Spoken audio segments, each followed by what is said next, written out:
అండి మా ఇంటి మిడిల్ క్లాస్ పొదుపులేంటో చూసేద్దామా.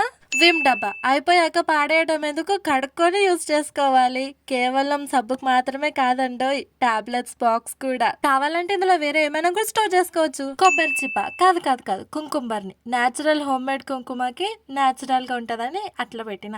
గిల్లె పాడేసిన కొత్తిమీర కట్టలు కట్ చేసి పెట్టుకున్న బాటిల్ పైన పార్ట్ రెండు కలిపితే పూలతోటి నేచురల్ గా ఉంటదని నేనే ఇట్లా పెట్టుకున్నా. అసలేంటి పనికిరాదని పాడేసి ఉత్త డబ్బా కాదండి ఇది, ఎచ్చాలే డబ్బా. అట్ట డబ్బా లోపల ప్లాస్టిక్ గ్లాసెస్ పెట్టి అవసరం మంచి ఇంగ్రీడియంట్స్ అన్ని అందులో పెట్టుకున్నా. అయిపోయినా గరం మసాలా డబ్బా కాదు కదండి, అది సోంపు డబ్బా.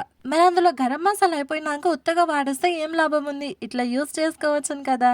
ఇవే కాదండో ఇంకా చాలా ఉన్నాయి. ఐస్ క్రీమ్ డబ్బాలను పప్పు డబ్బాలలాగా యూస్ చేయడము, వాయబ్బో ఎత్తుకుతే ఇంకా చాలా ఉంటాయి. అదంతా సరేలే కానీ మీ ఇంట్లో కూడా ఇలానే స్టోర్ చేసుకుంటారా? కామెంట్ లో చెప్పండి. మరిన్ని వీడియోస్ కోసం సబ్స్క్రైబ్ చేయడం మర్చిపోకండి. Bye bye.